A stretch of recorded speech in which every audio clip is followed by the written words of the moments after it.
Minute. ए भैया बिरहा का सुनवैया लोग, रोज रोज बिरहा का सुनवैया साथी हमसे कहल करेला कि भाई साहब कैसेट के बिरहा में कुछ रसिक मिजाज लोगन खातिर कुछ चीज हो जाओ। एदवा साल का नई बिरहा हमार जात बा किशोर भाई के नेतृत्व में, जो पूरे भोजपुरी जगत में एक अलग पहचान है, बिहार से लेकर के पूरे हिंदुस्तान तक जिनकी छाप रहा करती है। मास्टरवा हमारे को गीत बजावत बा, कोनो लड़का कोनो लड़की के देख के कहले रहल, का कहलस? अरे दिहल जींस पैंट, दिहल जींस पैंट हमारी ये हो करे जा।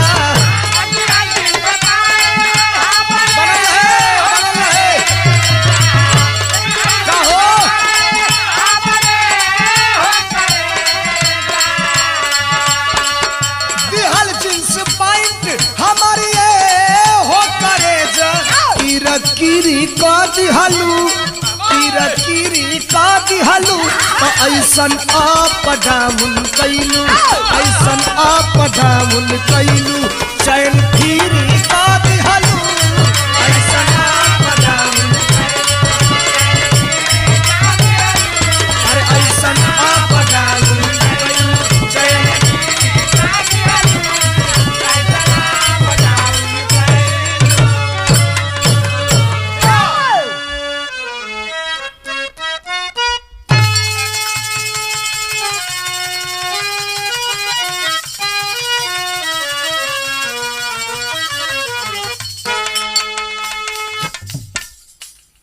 एक क्रांतिकारी ऐतिहासिक वीर रस का बिरहा ये किशोर भाई के नेतृत्व में हमारे भोजपुरी भैया लोग के समर्पित बा। सदियों से आप सब पसंद कैले हवा, हमारा आवाज में मंच से लेकर कैसेट तक आप सब पसंद करेला, पसंद करबा, यही उम्मीद और विश्वास के साथ हम कहे कलाकार धर्मेंद्र सिंह सोलंकी आपके खिदमत में एक क्रांतिकारी बिरहा पेश करे जाते हैं। उम्मीद बा आप सब भैया लोगों के पसंद आई। आपन दुलार प्यार सम्मान हमके हमेशा से जौनेगा देत आवत हो लोगा देवा लोग। चार लाइन भूमिका लगल, आइए कैसे मास्टर?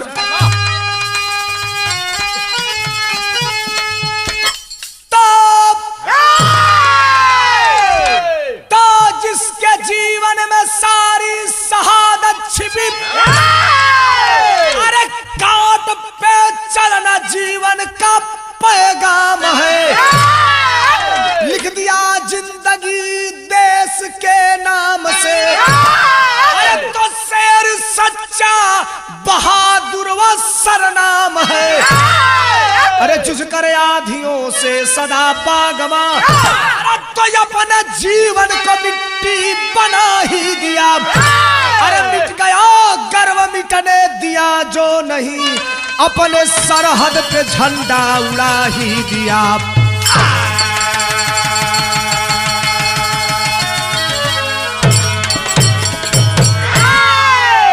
ए भैया देश पर मरे वालन का बड़ा लाइन बा, बड़ा नाम बा, सुभाष चंद्र बोस, चंद्रशेखर आजाद, राम प्रसाद बिस्मिल, अशफाक उल्लाह खां, वीर कुंवर सिंह, मंगल पांडे, चित्तू पांडे जैसे तमाम देश के क्रांतिकारी जवानों ने अपने जान की बाजी लगाकर अपने खून का एक एक कतरा देकर के देश को आजाद कराया।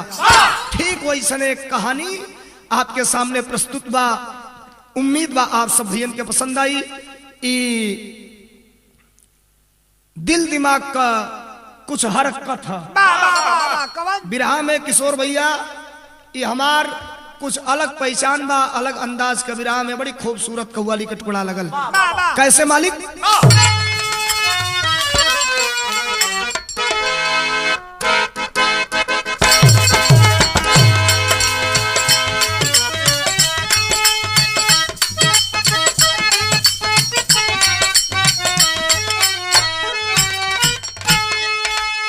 कव्वाली का टुकड़ा बा मास्टर संकेत करत हमन। कवन कव्वाली का टुकड़ा बा? गीत बा के इश्क में तो ऐ जानम क्या बात है? किसी आशिक के दिल की आवाज है क्या है?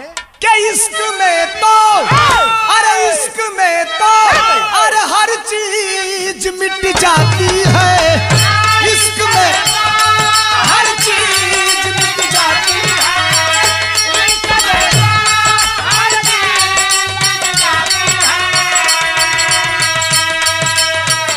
बेकरारी बन के बहुत तड़पाती है।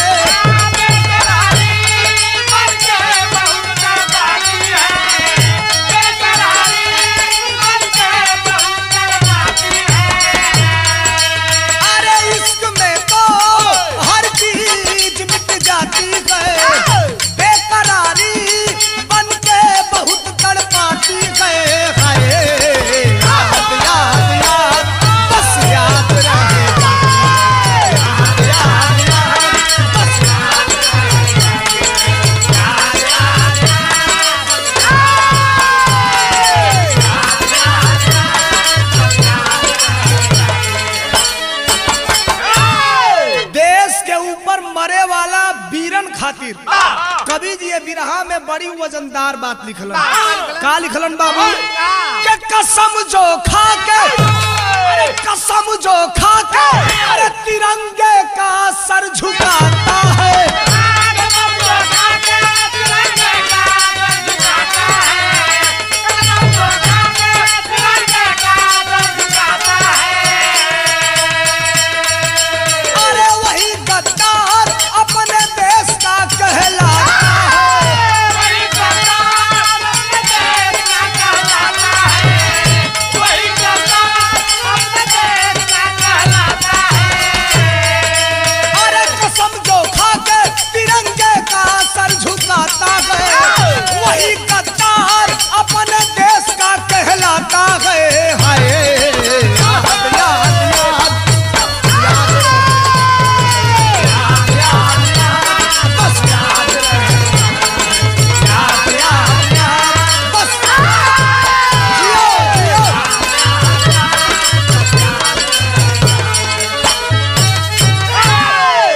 कहानी का शुरुआत भइल दिल दिमाग अस्थिर कई के बिरहा के सुनल जाई।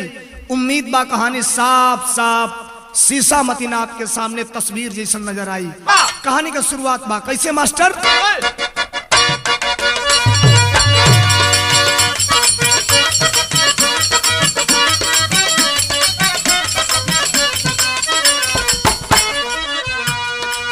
एहसास जिंदगी का सबको नहीं होता है। एहसास जिंदगी का सबको नहीं होता है। किसी के याद में जमाना सारा रोता है।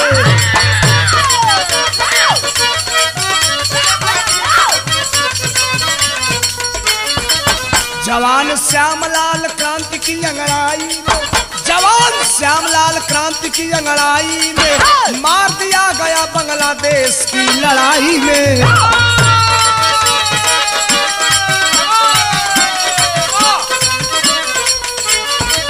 बेटा कुंवर बेटी क्रांति भी प्यारी थी। बेटा कुंवर बेटी क्रांति भी प्यारी थी। माता के जीवन की भी हस्ती फुलवारी थी।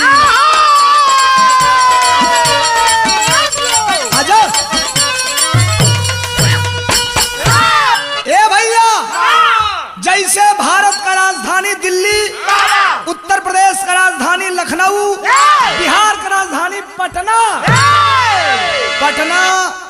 गांधी मैदान से कुछ किलोमीटर की दूरी पर एगो गांव जो ना गांव का नाम दासपुर का रहे वाला श्यामलाल यादव अहिरे का बेटवा भाई के रियाज पानी बनाई के टाइट रहल। देश आजाद भइल और जवान के मन में सरहद पे ड्यूटी करने का जज्बा सवार हो गया। जब सवार हो गया तो बीएसएफ यानी बॉर्डर सिक्योरिटी फोर्स का जवान हो गईलन। बॉर्डर सिक्योरिटी फोर्स का जवान हो गईलन। धीरे धीरे अपन ड्यूटी करत हमन। सावित्री नाम की पत्नी से शादी होती है। शादी भइला की बात भारत में आंतरिक कलह से एक लड़ाई लगती है। जौना लड़ाई में भारत और बांग्लादेश की लड़ाई होती है। भारत बांग्लादेश की लड़ैया में जीत गईल। भारत लड़ैया तो जीत गईल, लेकिन घर में डकमुंसी एगो लेटर लेके आइल बा, चिट्ठी जौना के कहल जाला। अहिरे के मेहरारू गंवार मेहरारू उ चिट्ठिया अगल बगल के लोग से फरवाई के पढ़वैलस। ऊपरा लिखल बा डेथ सर्टिफिकेट और नीचवा लिखल बा कि बड़े दुख के साथ ये कहा जा रहा है कि हमारे देश का एक होनहार नौजवान, हमें फक्र है, श्यामलाल यादव बांग्लादेशी घुसपैठियों से लड़ते लड़ते भारत माँ के इस धरातल पर शहीद हो गया। फाट गईल करेजा हो, कवन ऐसा मेहरारू होई जौना के पता चले कि हमार सुहाग दुनिया से उजड़ गई। सावित्री रोने लगती है। अगल बगल के लोग समझावल, ये सावित्री, अरे तोर पति शेर का मौत मरल बरे। दुई गो बेटवा, एक बेटा का नाम कुंवर सिंह यादव, बिटिया का नाम क्रांति सिंह यादव। 800 कुछ रुपया माई के पेंशन मिले लगल। जीवन का गाड़ी बड़ी आराम से चले लगल। आज जब जीवन का गाड़ी आराम से चले लगल तो हम बताइला कि बांस के जरी बांसे जामी, कब रेड़ पैदा होइए ना सकेला। विराह में तरज लगल। 4 गो सखी संग में बिया भइल, संग में गौना भइल, संग में नैहरे अइली, कुआं पर पानी भरे गईली। आपस में बात करत है। एगो पूछलस करे, तोर निरहुआ कैसन बा? कलस हमार तो डकमुंसी है, खाली चिट्ठी बाँचेला। दूसर की से पूछली से काजी राउर? कलस हमार ऑपरेटर है, खाली बोरिंग करेला। तीसर की से पूछाइल राउर? कलस हमार लेखपाल है, खाली गोजेला। चौथ की कलस हमसे पूछा समत, हम खुदे बताओ। का बताउलस?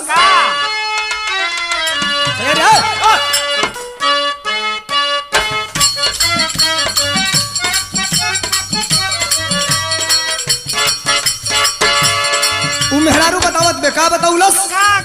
अरे मैदा जैसन रगड़ी रगड़ी के,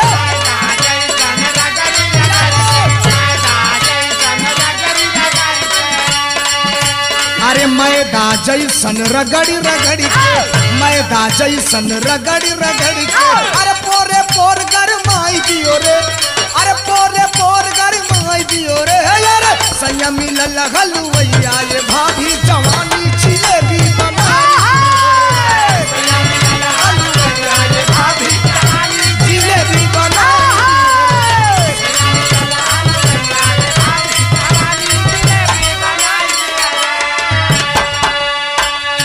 लेकिन हम कहिला, अरे शेर का बेटा शेर ही होला।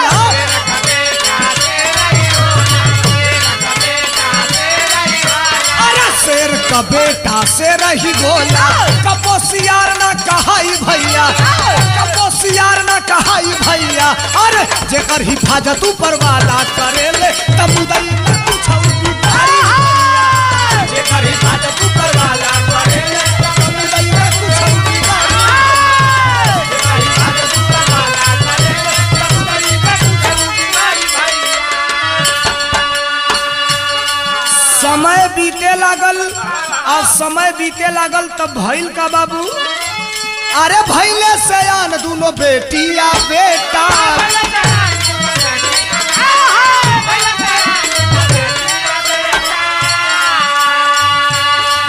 अरे माई के दिलवा का दोनों चहेता।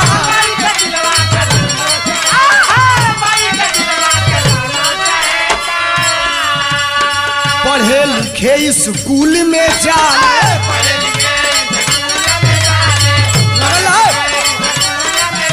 अरे पढ़े लिखे स्कूल में जाला।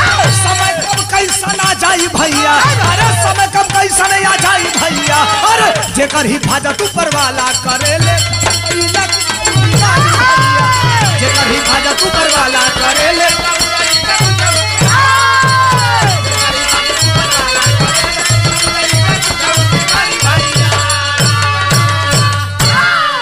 माई लइकवन के पढ़ावे लागल। बेटवा बिटिया, बेटवा कुंवर सिंह यादव, बिटिया क्रांति सिंह यादव। धीरे धीरे दोनों बच्चों प्राइमरी पास करते हैं, 6वीं क्लास में दाखिला लेते हैं। एक दिन के बाद लोग बतावेला, होनहार बिरवान के होत चीकने पात। टूअर लइका जनमत से जब टूअर होला सा तो बड़ा टैलेंट बड़ा ब्रिलियंट होला सा। ये इतिहास गवाह बा। लइकवा 6वीं क्लास में संजोग से जेउआ बेटा बेटी रहला सा, दोनों एक के साथ दाखिला लिहला सा। एक दिन के बाद क्लास में घंटी लगती है, प्रार्थना होता है, दोनों बेटा और बेटी जा करके आगे वाले लाइन में बैठते हैं। पहली घंटी बजती है और पहले घंटी की हिंदी की घंटी थी। पहली घंटी एक महिला टीचर की थी। कमरे में इन करती है, सारे बच्चे खड़े होते हैं। जो ही यूं टर्न लेती है, उस कमरे में बहुत बड़ा शीशा लगा है। ये फ्रंट जब उस मास्टराइन का आगे जाता है तो एक गलती कर दी थी। हालांकि दुनिया की कोई औरत जो सुहागन होगी, इतनी बड़ी फाल्ट, इतनी बड़ी गलती उससे हो ही नहीं सकती। सामने बैठे एक लड़के को बुलाती है, बेटा इधर आओ। क्या नाम है? बेटा बोला मैडम कुंवर सिंह यादव। पर्स खोलती है, एक सिक्का निकालती है, कहती है बेटा रोड के उस पार चल जा, दुकानदार से कहना एक डिबिया सिंदूर दे दे। दौड़ के बेटा गया, लेके आता है, खोल के डिबिया एक चुटकी सिंदूर लगाती है, डिबिया बंद करके पर्स में चैन बंद करती है, उठाती है चाक और ब्लैक बोर्ड पे लिखती है क्वेश्चन। आगे लिखती है औरतों का सबसे महत्वपूर्ण श्रृंगार, नीचे आंसर लिख के डैश और खड़ा करा के पारा पारी सबसे सवाल करना शुरू करती है। औरतों का सबसे महत्वपूर्ण श्रृंगार क्या होता है? बोले क्या कलश हमार बाबूजी बाजारी जालन तो माई कहले खूब निक चूड़ी ले ले। Sit down. दूसरे लड़के को खड़ा कराती है, बोल बेटा औरतों का सबसे महत्वपूर्ण श्रृंगार। गनगन गनगन टंगरी कापत बा। लड़का का कलश मैडम हम जानते नहीं खे। उठाती है चाक, डैश को मिटाती है, आगे लिखती है सिंदूर और कहती है बेटे लीक से हट के पढ़ा रही हूं, आज का हिंदी का जो घंटी है ये जान लो कि औरतों का सबसे महत्वपूर्ण श्रृंगार उसके मांग का धकता हुआ सिंदूर हुआ करता है। पहली दूसरी तीसरी चौथी पांचवी छठवीं सातवीं आठवीं घंटी बजल, छुट्टी का घंटी लगल। बेटवा बिटिया घरे गईला सा, माई 2 किलो दूध गरम कैले बे, 4 गो रोटी तूर के दर ले बे। अब बैठौलस दहिना चंघा पर बेटवा कुंवर सिंह यादव के, अब बाया चंघा पर बिटिया क्रांति सिंह यादव के। जो ही एक कवर लइकवा के मुहवा में डालल चाहत बे तोले यूं नजरिया ऊपर हो गई। कलश माई तनी खड़ा हो, माई खड़ा बैल। कलश की माई बैठ। कलश से माई तो से एगो सवाल कल चाहत है। खींच के झापड़ उठा के चलाना चाहती है, डांट के बोलती है वो बिटिया क्रांति सिंह यादव। बेटा सवाल किया है तो सवाल तो जान लो, जवाब देना या मत देना। माई फफक के रोवे लागल। आज ये हैसियत में हमार बेटा आ गल कि हमसे सवाल करी। कलश बोल बेटा बोल, बोल तोर सवाल का बा। बेटवा अपनी माई से सवाल करत बा, बिरहा में तरज लग गई। कौन तरज बा?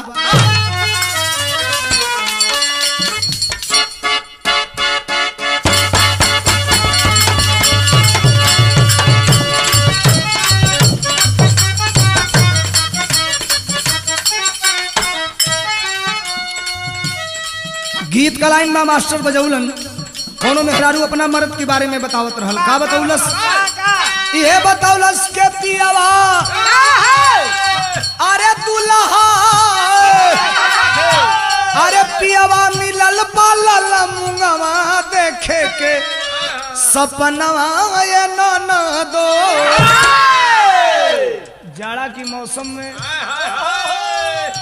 कौनो मेहरारू अपना मर्द के अखबारी में दाब के किशोर भैया रजाई लेके सुतल।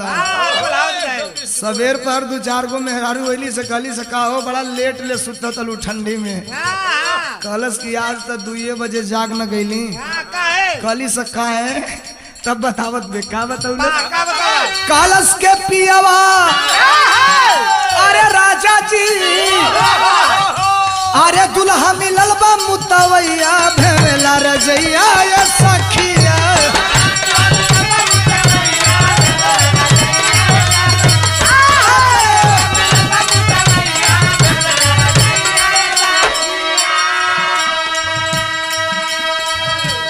गौर करेंगे, सवाल बड़ी मार्के की है। उ मतारी से बेटवा सवाल करत बा माई अरे काहे ना, अरे काहे ना, अरे काहे ना लगावे लुसे नुरवा अपन लीलरवा ये जनानी। अरे काहे अपन लीलरवा ये जनानी।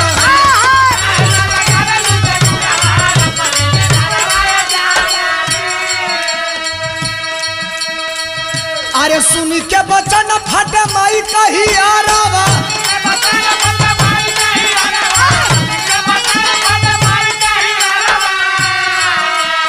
कैसन सवाल कैला गोदी का टुकड़ा वारे।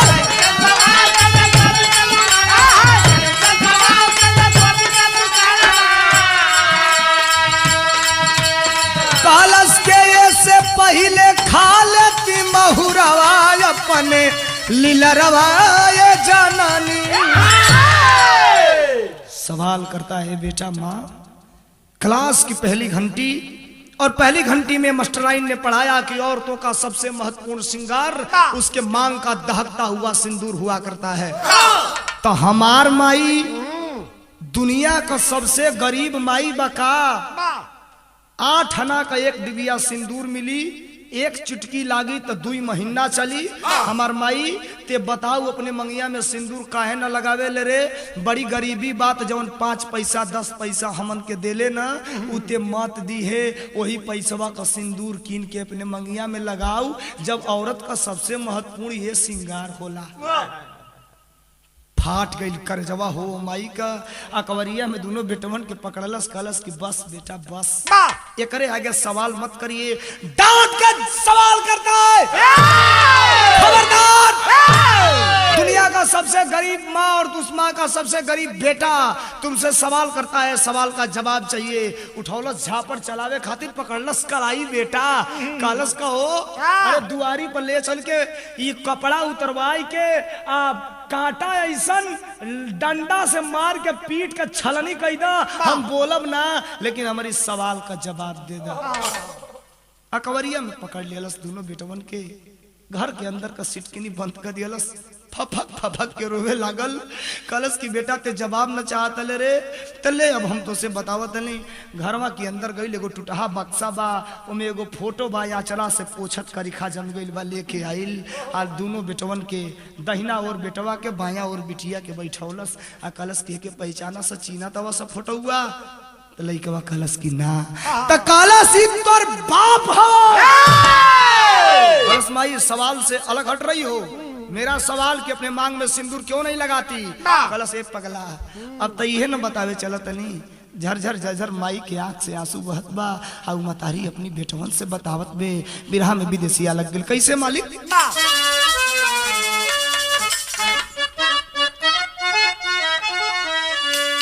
कलश की ए बेटा बाबूजी तोहारा रहले, ए बाबू फौजी नवजावनावा हो। ए बबुआ 20 बरिस भइल रहे, उहे करता नौकरिया।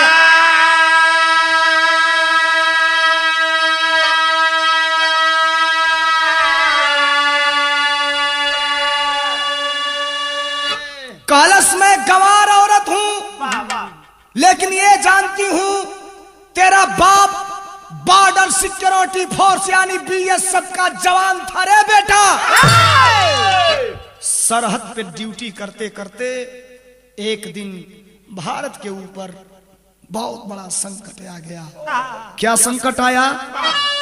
पापी बांग्लादेश का, पापी बांग्लादेश का अत्याचार तहिया बढ़ी गईले।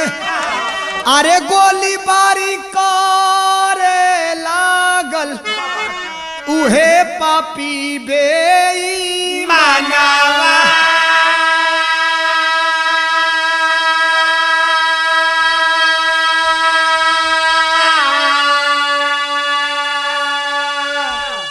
एगो चिट्ठी ले आई अंग्रेजी में चिट्ठिया लिखल बा, कलश कितने ना पढ़ पैबे रे। गांव के लोग पढ़ल तो हमने के पढ़ के सुननी। एमे लिखल बा कि भारत और बांग्लादेश की लड़ाई लग गई बेटा, और तेरे बाप को बांग्लादेश के सरहद पे दुश्मनों से लड़ने के लिए भेजा गया। लेकर के राइफल बंदूक तेरा बाप दुश्मनों को ललकारते हुए आगे बढ़ रहा है। अरे हरामजादा, एक कदम भारत के सरहद के अंदर पैर रखा तो काट काट करके धज्जियां उड़ा दूंगा। जवानों को लेकर ललकारते हुए चलता है, और अंत में इस लाइन में ये भी लिखा गया है बेटा, एक समय ऐसा आया तेरे बाप की मैगजीन खत्म हो गई, तेरे बाप की राइफल गोलियां उगलना बंद कर दी। और जब बंद कर दी तो हुआ क्या कि दुश्मन के मारत मारत, अरे दुश्मन के मारत मारत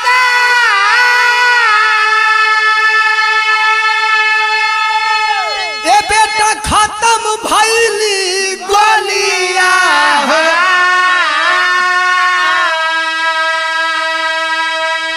ए रजऊ एक गोली दुश्मन को उहे कैले बानी सना।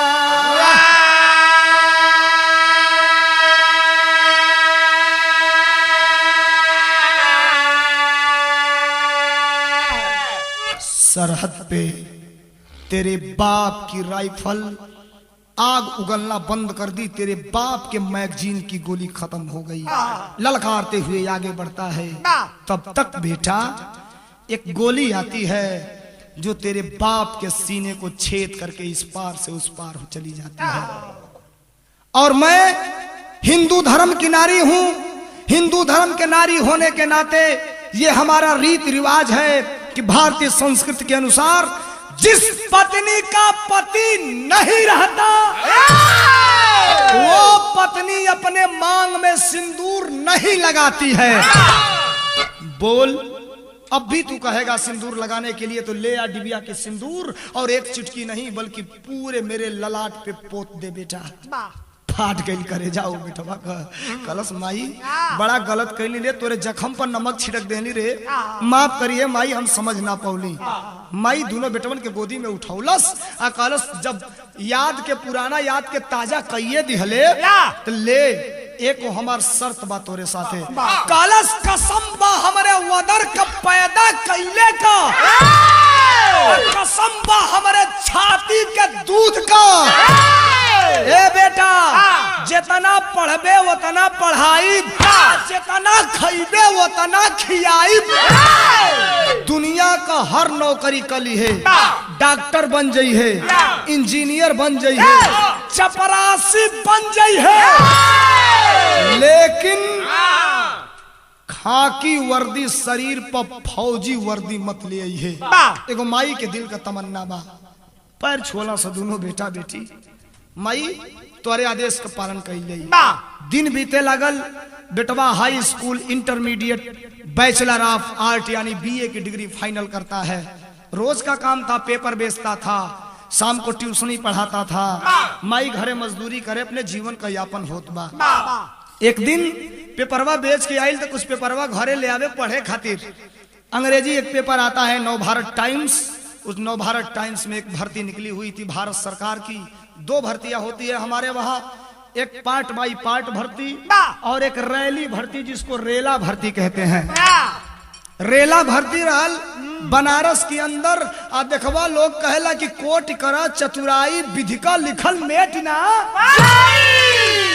उहो भर्तिया बीएसएफ यानी बॉर्डर सिक्योरिटी फोर्स कर रहल। जब पढ़लस तो सोचलस चला माई मना कैले बिया एके ना करब। जब साइकिल से घरे चलल तो आत्मा धिक्कार उठती है, आत्मा ललकार उठती है। कसम है तुझे पैदा करने वाले की, अरे जब तक वर्दी पहन के दुश्मनों के सीने में गोलियां नहीं चलाओगे तब तक तुझे फौजी बाप का बेटा होने में गर्व महसूस नहीं होगा।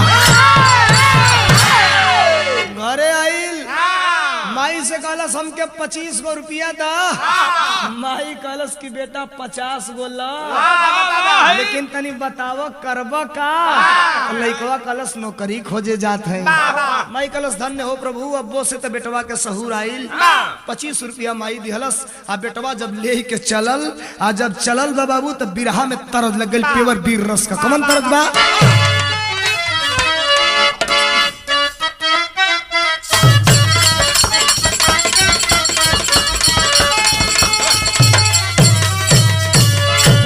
बनारस में एक गीत के बनरसिहा धूम कहल जाला। रामदेव गुरु बुल्लू उस्ताद अपने जमाने में बड़ा झूम के गावन। किशोर भैया ये बनारस के गीत सगरी गीतिया पुरान हो जाई, लेकिन हई पुरान ना होई। कुछ चीज पुराने भइले पर नीक लगेला, जैसे पुरान चाउर, पुरान अचार, पुरान मेहरारू बड़ा मौके पर काम देली। गीत तो पुरान बा लेकिन नई का झलक बा। कैसे? गीत का लाइन बा के हम गवनवा नहीं जाप, नई नई प्रीत लगल हीरे से। अरे हम गवनवा नहीं जाप, लेकिन बोलल कुंवर जवानवा, कुंवर जवानवा, बोलल कुंवर जवानवा। अरे बनबे फौजी न हो जवन, बनबे फौजी न हो जवन, बोलल कुंवर जवानवा। बनबे फौजी न हो जवानवा, बोलल कुंवर जवानवा, बनबे फौजी न हो जवानवा, बोलल कुंवर जवानवा। अरे मारब चाहे उहा मरी जाई,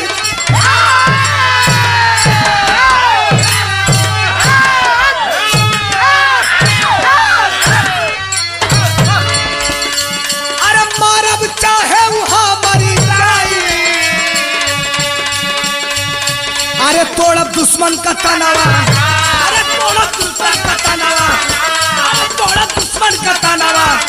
अरे बोला कुंवर सिंह बलवनवा, अरे बोला फौजी जवानवा, बोला फौजी जवानवा।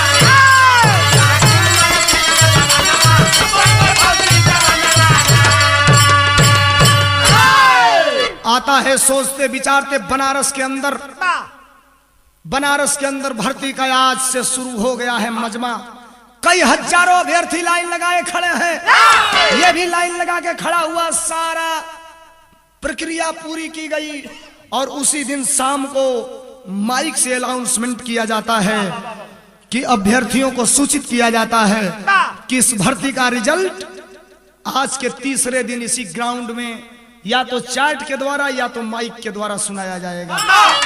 सोचल कि हो 3 दिन का बात बा, एक दिन घरे जाइब, एक दिन आइब, एक के दिन रहे के मिली, तो ऐसे बढ़िया 3 दिन रह जा आ एक के बेर रिजल्टवा जान के घरे जाइब।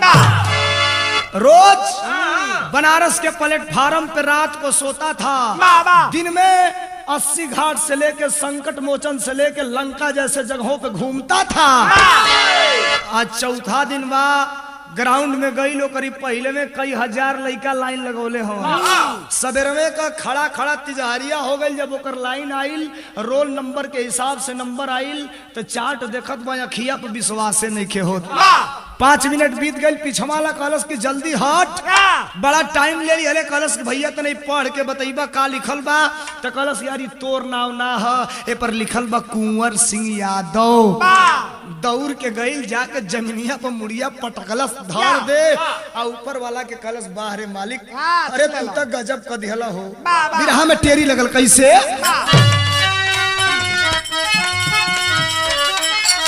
अरे अभिलाषा मन की पूरी हो गई, ये भैया अभिलाषा मन की पूरी हो गई। अरे तो 26 बरिस उम्र में वतन का वर्दी पाई, यार हो पाई।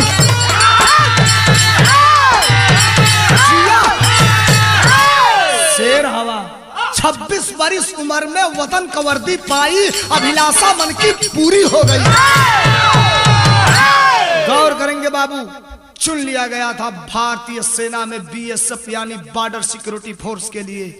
दौड़ल आइल स्टेशन, ट्रेन पकड़लस, घरे आइल, स्टेशनवा पर उतर के पटना अप्पा भर बतासा किल्लस करिया प्लास्टिक में आ दौड़त घरे जात बा। माई गोबर पाथत बिया, देखलस कि अरे हमर लइकवा तो दौड़त आवत बा। खड़ा हो गइल, कलस कहो कुंवर कैसन? तो कलस रे माई अखिया बंद कर। माई अखिया बंद कैलस तो कलस आ कर। माई मुंह बौलस तोले निकाल के एगो बतासा माई की मुंहे में। मीठ लागल तो माई कहलस कौना खुशी में? तो कहलस अरे हम नौकरी पा गईली। गंवार मेहरारू पूछबे ना कैलस कि कौन नौकरी है, ना तो बतिये फंस गई रही। धीरे धीरे समय बीतता गया। डाकिया एक दिन और एक चिट्ठी लेके आया। तो नौकरी में चुनने के बाद जो घर लेटर आता है उसको ज्वाइनिंग लेटर कहते हैं। सोच गई कि अब तो हमके जाए के बाद नौकरी पर ट्रेनिंग में। माई से एक दिन कहलस कि माई हम परसों जाइब नौकरिया में। ऐसा नौकरी बा कि 6 महीना के बाद आई। माई कहलस कहो लाल, जौने बेटा के 2 दिन ना देखिला चैन ना पड़ेला, तो 6 महीना बर्दाश्त कैसे होई? कहलस पागल हऊ, कमाई ना तब पतो ही कैसे आई, बहनिया का बियाह कैसे होई? समझाई बुझाई के चलल। लेकिन कहलस कि ये माई गहुआ में कौनो से मत बताई है कि हमार बेटा नौकरी पागल ना तो कई गो नौकरिया काटहू वाला बाला सा। कहलस अरे हमार लाल, हमके छोड़ के हमारे घर का देवाल ना जानी कि हमार बेटा नौकरी पौले बा। चला गया नौकरी पे। धीरे धीरे ट्रेनिंग खत्म हुआ और अंतिम चिट्ठी आती है घर पे कि फला तारीख को मैं घर पे आ रहा हूँ। माई आज वही दिन आरती का थाली सजाई के, लोटा का पानी ले के, रोरी चंदन कपूर वही थाली में जलाई के सवेरे में से खड़ा बे कि हमार बेटवा घरे आई नौकरी से। आता है पटना स्टेशन, एक रिक्शा तय करता है। एक गलती कर दिया था वो लड़का, पूरे यूनिफॉर्म में था, असलहा भी साथ लिया था। आता है रिक्शे पे बैठ के अपने घर की तरफ कूच करता है। माई दुआरी पर खड़ा होके टुकुर टुकुर ताकत बे, हमार बेटवा अब आई अब आई अब आई। तो ले एगो रिक्शा दिखाई दिहलस, सोचलस उहे हमार लइका है। नजदीक आई जब वर्दी देखलस, कहलस ना ना ना ना, वो हमार बेटा होइए ना सकेला, हमार बेटा तो फौजी बनिए ना सकेला, हमार कसम बा। दुआरी पर रिक्शा आ गई, देखती है कुंवर सिंह यादव को, नजरे धोखा नहीं खाई। सोचा उतर करके माँ का पैर छू लूं, प्रणाम कर लूं, तब रिक्शे वाले को किराया भाड़ा दूं। जो ही गया पैर छूने के लिए, डांट के आवाज दे दी है, खबरदार जा वापस जा। समझूंगी आज के बाद मेरे कोख ने केवल एक बेटी पैदा किया, बेटा पैदा ही नहीं किया। सोचलस माई जो ही लौट के जाए लगल, कलस कि रे माई सुन, अब्बे जाई हाई वर्दिया खूंटी पर टांग दे, टोपिया जमा कर दे, नौकरी से रिजाइन दे दे, लेकिन एगो हमारे सवाल का जवाब दे। कलस कि अरे एक गो सवाल का जवाब देनी तो ही भुगता तली, अब दूसर को सवाल का जवाब दे। कलस कि ना माई सुन, जा तली हम नौकरी से इस्तीफा दे, लेकिन एक बात जान ले, आज के बाद इतिहास के अंतिम पन्ना में करिया से आही से लिखाई कि एगो फौजी जवान का विधवा अपने बेटा के फौजी बनले से मना कर दिहलस।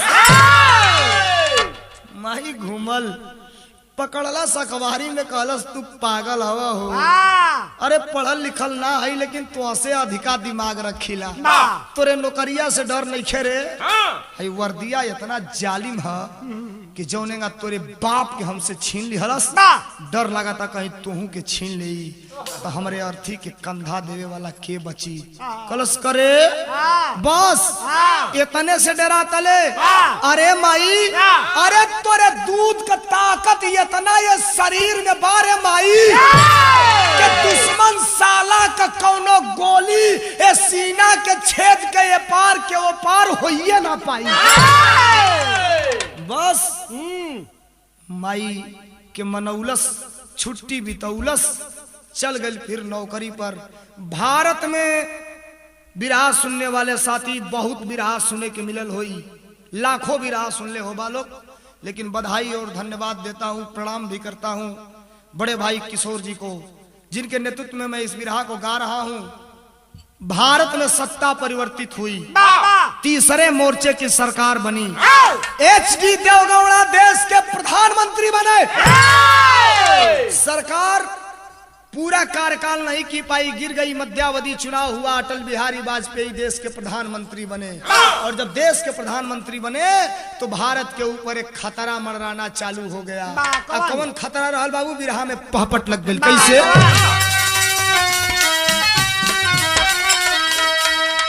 अरे देश के ऊपर, अरे देश के ऊपर, अरे संकट गईले आई भारत देशवा में। ए भैया लगे कि होई करगिल का लड़ाई भारत देशवा में। जिया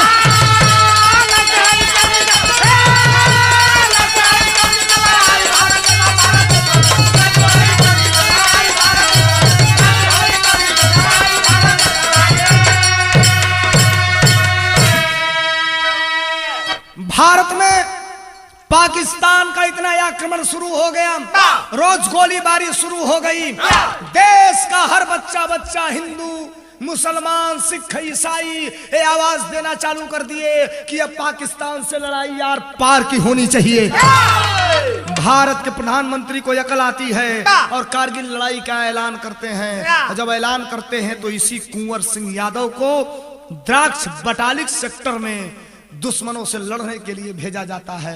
भैल का बाबू तल्ले के टुकड़ी कुंवर गर्जा, अरे कदम बढ़े हट टोली का, मौत को हमको गम नहीं है, अब बम चले चाहे गोली का। लेकर के जवानों को ललकारते हुए कहता है आगे बढ़ो, आगे बढ़ो। दुश्मनों की सेना से पार पाना बड़ी मुश्किल काम है, लेकिन हम अपना सर नहीं झुकाएंगे। लेकर के राइफल खड़ा है, हरामजादो हम तुम्हारे ईंट का जवाब पत्थर से देने के लिए तैयार हैं। देश के कर्णधार लोग और पॉलिटिकल से लेकर के सामाजिक लोग इस बात को जानते हैं। भारत में 3 सेना है, थल सेना, जल सेना, वायु सेना। हम कारगिल की लड़ाई पहले थल सेना से लड़ रहे थे। कारगिल के चौथे 5वें लड़ाई के दिन पाकिस्तान का फाइटर विमान हमारे रडार को भेजते हुए हिंदुस्तान में ढुक गया और टाइगर हिल की पहाड़ी पर जहां गाजीपुर गहमर का रहने वाला संतोष यादव अपने 18 साथियों के साथ टाइगर हिल पे झंडा फहरा के शहीद हुआ था, वहीं कुंवर सिंह यादव की सेना पहुंची है और पाकिस्तानी विमान गोली नहीं बल्कि उस फाइटर विमान से गोला गिराना चालू करते हैं। और एक गोला आया जो ठीक कुंवर सिंह की टोली के बीचों बीच गिरता है। उड़ गए चिथड़े चिथड़े, तहस नहस हो गई शरीर। और खबर मिलती है हेडक्वार्टर कि आज लगभग कारगिल मिशन पे जाने वाले 150 जवानों में से 40 जवानों का पता नहीं है। कारगिल की लड़ाई आगे बढ़ती चली गई, जवान लड़ते चले गए और भारत का हर पेपर, भारत का हर टेलीविजन, भारत का हर मीडिया इस बात को बड़े बखूबी से प्रकाशित करता है, दिखाता है कि भारत कारगिल विजेता बन गया। हम कारगिल विजय मनाने के लिए तैयार हैं। थल सेना काउंट कर रही है मेरे कितने जवान गए, कितने आए, कितने बचे हैं। तो जवानों में 42 जवान नहीं मिल रहे थे। जवान जाकर कारगिल की पहाड़ियों में ढूंढ रहे थे। एक लाश मिली जिस लाश का दाहिना पैर, दाहिना हाथ और शरीर का आधा अंग गायब था। नेम प्लेट केवल बचा था और उस पे लिखा था कुंवर सिंह यादव। लाया जाता है हेडक्वार्टर, मिलान किया जाता है नंबर से, कहां का रहने वाला जवान है ये पता चलता है बिहार की राजधानी पटना का रहने वाला है।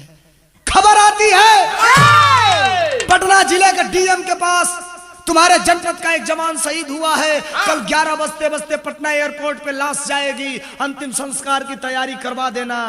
गौर करेंगे बाबू, आज सवेरे पुलिस वो दासपुर गौवा में वो माई की दुआरिया पर 5-7 गो पुलिस का गाड़ी खड़ा बिया।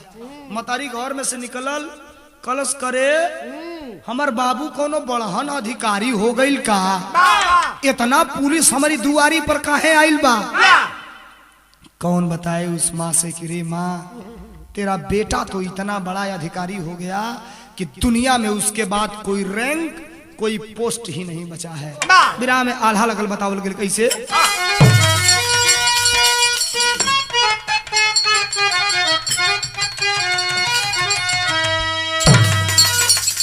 क्या मर जाला शेर तब्बो ए बबुआ शेरावे काला, कबो ना बघिनिया भी आई होशिया।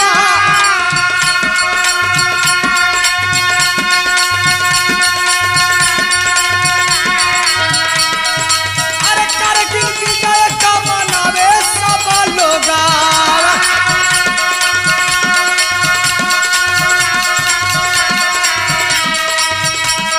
अरे धन धन देशवा कबीर हो जाला।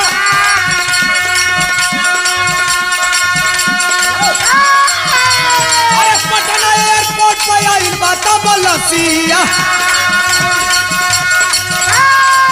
अरे पटना एयरपोर्ट पर आई बात बलसिया। अरे भाई बउर हिया रोवे हिया रखे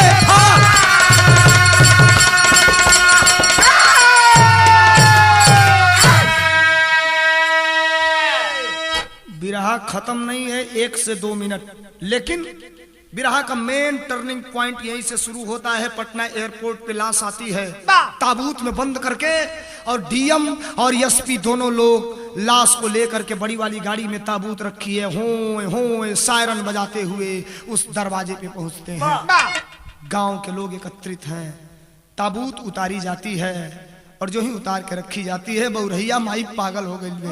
कहाँ बा हमर बेटा? कौना गाड़ी में बा हो कुंवर? अरे कौने गाड़ी में बा हमार साहेब बबुआ हो? लाश उतार के दरवाजे पे रखी जाती है। एसपी साहब कहते हैं कि माँ तू अपने बेटे को न ढूंढ रही है? हाँ साहब। कहाँ बा हमार बाबू? देखइबा ये साहब। निकालते हैं लाश, तिरंगे झंडे में लपेटी हुई है, उठाते हैं मुंह से वो तिरंगा झंडा और कहते हैं ले देख, ले देख, शायद आज के बाद कभी तुम्हारा बेटा तुमसे बात नहीं करेगा। कहिए साहब जवान को लगाम दो, मेरा बेटा है, हमसे बात करेगा, खबरदार। गईल मुड़िया करे सिनेमा को पटक दियलस, कहलस ना न मन ले रे, देख ये नतीजा न भइल। तब तक एक जवान है 80 वर्ष का, कोटेशन नोट करेंगे पॉइंट, 80 वर्ष का जवान। आप कहेंगे कि 80 वर्ष का जवान हो ही नहीं सकता, तो मैं बताऊंगा। दाढ़ी बढ़ी है, बाल बढ़ा है, वर्दी ढीली है, कभी लाश के पास, कभी वो बुढ़िया माई के पास, कब वो घर के अंदर। एसपी देखा तो कहा ए जवान इधर आओ। गया, बोला यस सर। कहा क्या प्रॉब्लम, क्या परेशानी तुमको? कहा कुछ नहीं साहब। फिर परेशान है वो जवान। माई रोत में 4 गो मेहरारू अखबारी में पकड़ ले है, मेहरारून के हटाई के और माई के दोनों बहिया पकड़ के खड़ा करा दिहलस। कहलस कि ये जो जवान मरा है ये आपका बेटा है? कही हाँ साहब। हाँ ये साहब। अरे एक गो लड़का रहल हो साहब, वही दुनिया छोड़ के चल गई ले साहब। कहलस कि तुम मुझे पहचान रही हो? ना साहब ना, दुनिया में हम अपने बेटा के बाद केहू के चिन्हबे ना कैली हो साहब। इतना खियौनी, इतना पढ़ौनी, वो बेटवा आज साथ छोड़ के जात बा, तू हटा साहब। खलस तेरा नाम कहीं सावित्री तो नहीं है? कहीं हाँ साहब, दुनिया जाने ला साहब हमारा नाम सावित्री है ये साहब। खलस सावित्री, मैं तेरा पति श्याम लाल यादव हूं। डांट के आवाज देती है खबरदार, अरे हरामजादे। पकड़ लिया कराई ना सावित्री, झापड़ चला दोगी तो अनर्थ हो जाएगा। तब तक दौड़ के पुलिस वाले आए, क्या हुआ क्या हुआ? वो माँ कहती है साहब हमार बेटा मरल बा, ये साहब शहीद भइल बा। हाई एगो पुलिस वाला आके हमसे घिनौना मजाक करता, पकड़ना एसपी साहब कॉलर घींच के ले गईला, निकलना रिवाल्वर डालना मुंह में, कहना साले जी तो करता है सारी गोलियां तेरे जफड़े में उतार दूं। कितना बड़ा मजाक कर रहा है कल साहब।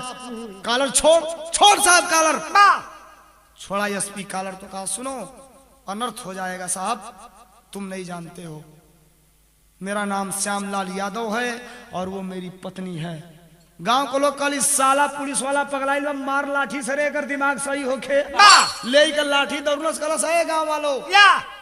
ऐसा अब 2 मिनट मेरी बात सुन लो, फांसी पे चढ़ा के लटका देना और अपने मैगजीन की सारी गोलियां मेरे सीने में उतार देना, लेकिन 2 मिनट मेरी बात नहीं सुनोगे तो बड़ा अनर्थ हो जाएगा। गांव का लोग अब देखा माहौल वही जा गमगीन बा, भैया दूसर माहौल हो गई।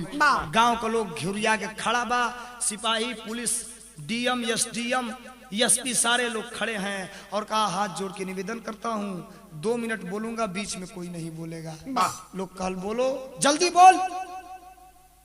कहा साहब सबसे पहले जान लो मेरा नाम श्यामलाल यादव है, ये मेरी पत्नी है, नाम इसका सावित्री है। माई रोत रहल तले दौड़ के माई आ गई ना, खिया खिया पोछत असुइया कलश कहो तू हमार मर्द हवा, तू हमार पति हवा। कलश के हाथ कलश मेरे 3 सवाल का जवाब दे। कलश बोल। सवाल करती है कलश अगर तू मेरा पति है, अगर तू मेरा पति है तो भारत सरकार तेरा मृत्यु प्रमाण पत्र क्यों जारी किया है? जवाब। कलश है जवाब। कलश अगर तू मेरा पति है तो इतने दिन तू कहाँ रहा है? जवाब। कलश है जवाब। कलश अगर तू मेरा पति है तो मुझे 812 रुपया पेंशन क्यों मिलता है? जवाब। कलश है जवाब। कलश सुन, मैं श्यामलाल यादव 2 साथियों के साथ, ऐसा आप सुन लो मेरी बात, 2 साथियों के साथ मोहम्मद मुस्तकीम और इलियास अंसारी मेरे 2 जवान साथी थे, उनके साथ मैं भारत बांग्लादेश के बॉर्डर पे रात को 11 बजे निगरानी कर रहा था। ऐसा कदमों की आहट सुनाई दी, हम टार्च जला के देखे तो घुसपैठी आ रहे थे, हमारी बंदूकें ललकार उठी, हमारे जज्बात जग गए, दौड़ा लिए उन बांग्लादेशियों को और दौड़ाते दौड़ाते हमने एक गलती किया कि बांग्लादेश के सरहद के अंदर हम चले गए। मेरे 2 जवान को गोली मारी गई और मुझे पैर में गोली मारी गई, मैं गिर गया, घसीट के ले जाके मेरा इलाज तो कराया गया, लेकिन मुझे बांग्लादेश के ढाका के अंदर, ढाका के जेल में बंद कर दिया गया। लड़ाई खत्म हो गई, भारत लड़ाई जीत गया। जब मैं नहीं मिला तो भारत सरकार मेरा मृत्यु प्रमाण पत्र जारी कर दिया होगा, ये मैं कह रहा हूं। इंतजार करता रहा, कोई सरकार आएगी, कोई नेतृत्व आएगा जो मेरी रिहाई कराएगा। मैं गुमनामी की जिंदगी जी रहा था। जैसे अभी एक बार आप देखे होंगे पाकिस्तान के जेल में बंद था एक जवान जिसकी शिनाख्त नहीं हो पा रही थी, 65 वर्ष के बाद आया हिंदुस्तान में। कलश की मैं बधाई देना चाहता हूं, बधाई देना चाहता हूं भारत के प्रधानमंत्री अटल बिहारी वाजपेयी को। देश में भारतीय जनता पार्टी की सरकार बनती है, अटल बिहारी वाजपेयी प्रधानमंत्री होते हैं। भारत और बांग्लादेश की प्रधानमंत्री शेख हसीना के साथ द्विपक्षीय वार्ता होती है। गुमनाम जवानों को छोड़ा जाता है 12 भारत से, और 2 जवान खोजते खोजते ढाका के जेल में मिले तो इनको भारत के लिए छोड़ा गया। मैं आके हेडक्वार्टर पे था, मेरी तफ्तीश जारी थी, कब का भर्ती, कब का रिटायरमेंट, कितनी उम्र हो गई, क्या मेरा नाम है, सब मिलान हो रहा था। तब तक भारत पे कारगिल लड़ाई का दबाव आ गया। विराट सुनने वाले साथी, कारगिल की लड़ाई में हमारे जवान तो लड़े ही लड़े, इतिहास गवाह है, मेरे पास पूरा प्रमाण है। कारगिल की लड़ाई में 1044 जवान जो रिटायर हो चुके थे, उनको भी वर्दी और हथियार देके कारगिल की लड़ाई लड़ाई गई थी। फिर मुझे बंदूक दिया गया, राइफल दिया गया, वर्दी दिया गया और कमर कस के मुझे लड़ने के लिए भेजा गया। मैं गया कारगिल की लड़ाई में और जंग में ललकार करके हमने कहा ये बूढ़ा शेर तुम्हें खुली चुनौती दे रहा है। अरे पाकिस्तान वालों, हमारे देश की जितनी सेना है उतनी तुम्हारे देश की आबादी है, और खड़ा होकर के जिस दिन हमारे देश की सेना स्टेंजा कर देगी, पेशाब कर देगी, दह जाएगा तुम्हारा पाकिस्तान, कहीं मिट्टी और घास नजर नहीं आएगी। अंततोगत्वा नतीजा ये निकला कि भारत कारगिल विजेता हो गया। एक जवान मरा था, उसकी लाश घर आनी थी। पहले किसी जवान की लाश नहीं आती थी, मरता था, शहीद होता था तो वर्दी और टोपी घर आती थी। लेकिन मैं बधाई देना चाहता हूँ, किसान का बेटा मुलायम सिंह यादव देश का रक्षा मंत्री बना, और पहली बार उसने अपने कलम से घोषणा किया कि आज के बाद कोई जवान अगर शहीद होगा तो 10 लाख रुपया उसके परिवार वालों को, एक नौकरी, और उसकी लाश उसके परिवार वालों को सुपुर्द की जाएगी। वे नियम लागू भइले, जवानवा के घरे ले आवे के रहे लसिया, 12 लोग का ड्यूटी लगावल गई। अब हमार तफ्सीस जारी रहे, हमारो ड्यूटिया वही में लगा दिहल गई। कौन जानता था जिस लाश को लेके जा रहा हूँ वो कोई और नहीं बल्कि मेरा अपना सगा बेटा कुंवर सिंह यादव है। ये साहब दुआरी पहली हो जौने माटी में पैदा भइली, पलनी बढ़नी, वो मटिया का खुशबू हम भुला जाई। अरे जौने मेहरारू के साथे 22 साल एक के खटिया पर सुतली हो, वो मेहरारू का हम शकल भुला जाई। एगो बुढ़ऊ दादा कहलन के करे जादू जानत बका, साला हमार नाव बताओ तो कहल फलाना चाचा हो। बोला ये तो क्लियर हो गई कि ये श्यामलाल यादव ही है। लेकिन धन्य हो प्रभु ऊपर वाले। छोटे में 6वीं क्लास में कुंवर सिंह यादव पूछा था अपनी माँ से कि तू अपने मांग में सिंदूर क्यों नहीं लगाती, तो उसने कहा था कि मैं विधवा हूँ, तेरा बाप मर गया है इसलिए नहीं लगाती। और आज जब उसका बाप जिंदा मिला तो वो बेटा ये देखने के लिए इस दुनिया में नहीं रहा कि मेरा बाप मर नहीं गया बल्कि मेरा बाप जिंदा है। बिरहा के अंतिम लाइन में कहना है, लेकर के डीएम और एसपी साहब जाते हैं पटना के घाट पे। अंतिम संस्कार राजकीय सम्मान के साथ किया जाता है, शस्त्र से सलामी दी जाती है फायर करके, और जवान को सैल्यूट मारा जाता है, और अंतिम दाह संस्कार करके लोग अपने अपने घर जाते हैं। श्यामलाल आज भी अपने पत्नी के साथ अपने जीवन को बिता रहा है। अंतिम लाइन के बाद बिरहा खत्म भइल। कहना है क्या?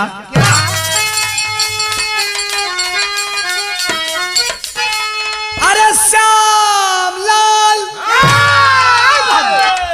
खिया से बहेला लोरावा, तपाटे नाने का भूलाइल मोर कुंवर सिंह बेटा।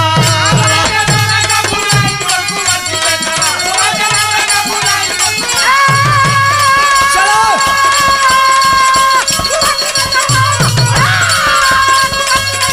जियो जियो।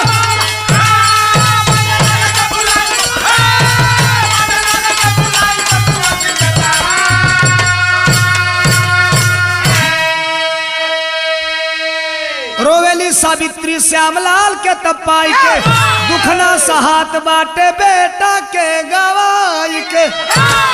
एक और फाटल बा एक और जुटल बा कोरवा, बाटे नान्हे का भुलाइल मोर कुंवर सिंह बेटवा। गुरु बिहारी गुरु Ganesh, India is golden bird, saying the Pyare Lal Chandra का फेमस इज द वर्ल्ड।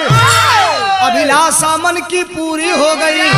अरे धर्मेंद्र सोलंकी के बिरहा में परिभाषा, अभिलाषा मन की